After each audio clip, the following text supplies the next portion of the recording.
வார்த்தைகள்லேயும் நல்ல சாத்வீகமான, பிரியமான, சந்தோஷமான, சௌஜன்யமான, சத்தியத்துடன் கூடிய, பிரியத்துடன் கூடிய நல்ல கருத்துகள் வெளிவர வேண்டும். அது வெளியிலே மாத்திரம் உள்ளே இல்லாவிட்டாலும் அது பிரயோஜனம் தராது.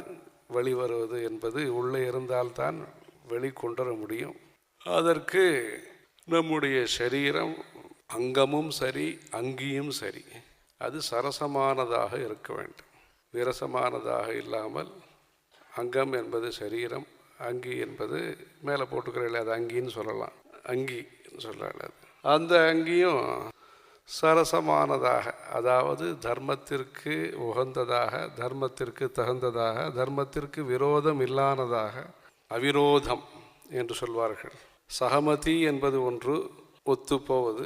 அவிரோதம் என்றால் விரோதம் இல்லாதது.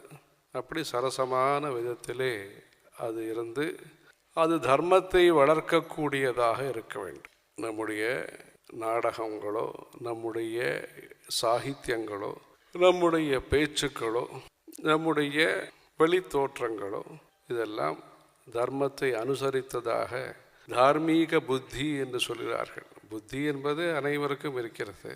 அதே தர்ம புத்தி என்றால் தர்மம் செய்ய வேண்டும் என்கிற புத்தியோடு செயல்படுவது. இதற்கெல்லாம் ஆர்வம் வேண்டும். பார்வதி பதை.